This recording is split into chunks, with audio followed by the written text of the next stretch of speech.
guys, it is Melissa here, and I want to welcome you guys to my new Tuesday series called Trying to Conceive Tuesday. And the reason I wanted to start this was basically for my own sake. I want to document this. For those of you who've always been watching us, you guys know that I've been trying to conceive for 2 years and finally was able to conceive in September of 2016, which was last year. And unfortunately that ended in a 5-week miscarriage. So if you want to see any more of that story, I'll link it in the description down below, because I did several videos on that. But with that miscarriage, we found out that I had several fibroids in my uterus that could potentially be the reason why I'm having a hard time conceiving. And so through that discovery, I decided and opted for a myomectomy, had the fibroids removed, found out once they were in there that I had 17 of them. Here's the picture. Yeah, those were all in just my uterus. So no wonder baby couldn't survive in there. So I've had that removed in February, and they told me I needed to have 3 cycles before I could start trying, and I finished my 3rd cycle last week. So I wanted to start documenting my journey, and I thought maybe that you guys would come along with me and I could maybe help someone else that's going along the journey with me.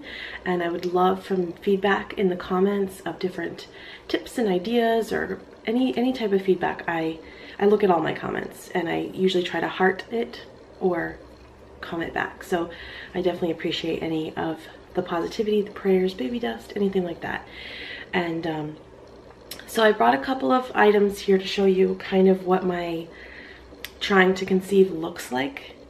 So this is the first month that from the surgery, and so I started off with a basal thermometer to start tracking my temperatures. I heard that's the most basic way to do it. And so you have to get a basal thermometer, and the reason I found out was that these thermometers go a little bit more specific into the decimal points as far as temperature goes, so that way you can see you know, your peaks and your falls. So this is something that I picked up. Also have one of these bad boys.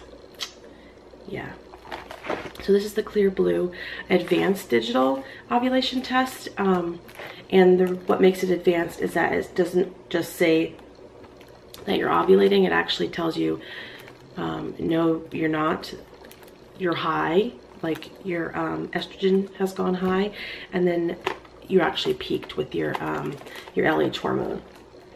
So this is the optimal to go for. So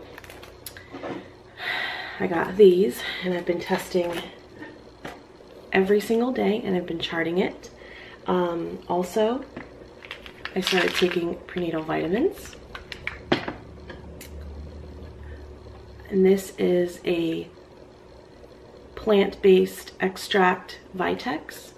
This helps with your pituitary gland and all of that hormone kind of stuff to help you make sure you ovulate and all that kind of stuff. And also progesterone cream.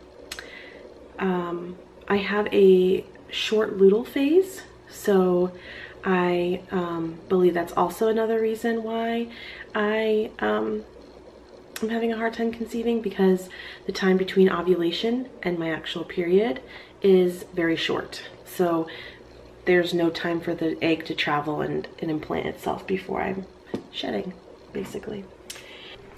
So this week, like I said, I started using my products once my period was finished, and as you can see how this Clear Blue works is you, of course, dip the stick into the urine, and it actually, you have to keep it in there for like 15 seconds, which I think is quite a long time, because pregnancy tests, you just do like 5 seconds. And then you wait, and then you have to wait like, it could be anywhere up to 5 minutes, 6 minutes, even, I feel like it's been long, you know, it's longer. So I got let me get my notes out here. I got 2 negatives in a row.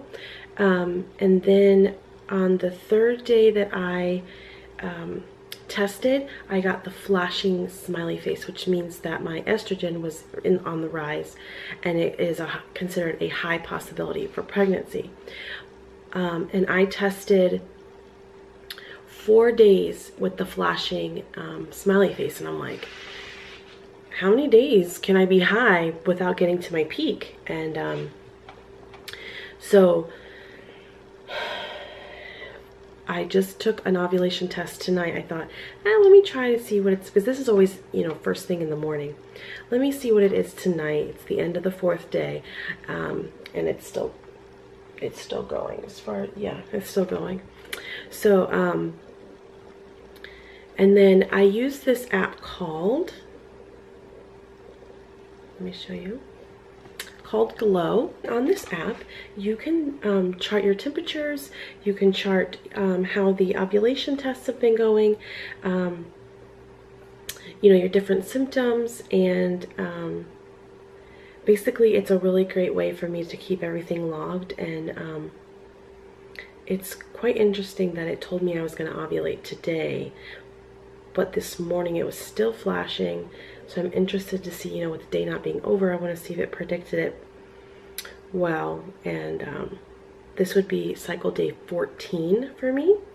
So I'm hoping that I ovulate, because that would mean that I have enough time to have the egg travel and have a time to implant if necessary, which is why I've been taking the Vitex and the progesterone cream and my vitamins, because I really want to lengthen my luteal phase, which is what I'm worried about, being too short. And I'm still getting those flashing smiley faces, so I'm like, oh, I just need that solid smiley face so that I know that I have ovulated, and I'm not, you know, the days are not counting down to my period and I haven't ovulated yet, because that just means the luteal phase is shorter and shorter. So so that's the app that I use, and I am going to test now. Guys, I got it. It's a solid smiley face. This morning it was flashing. Oh my gosh, that's so exciting. Okay. So, yay! Yay! That is so exciting. Woo! I'm so excited. Okay, so within 12 to 36 hours, I am ovulating from this point. Kind of feel my cheeks getting like all red. Okay, so it's only cycle day 14. Okay, good. First ovulation since surgery, so that's pretty much the start of my journey. I hope to post every Tuesday for my Trying to Conceive Tuesday show, and hopefully you guys will follow me along and give me any tips that you guys use. If you're trying to get pregnant or have had in the past, I'm hoping that it doesn't take me too many cycles to get this down pat and successful, because the doctor told me that my best case for a pregnancy is between 3 and 6 months. And so yeah, hopefully this one sticks. See you guys.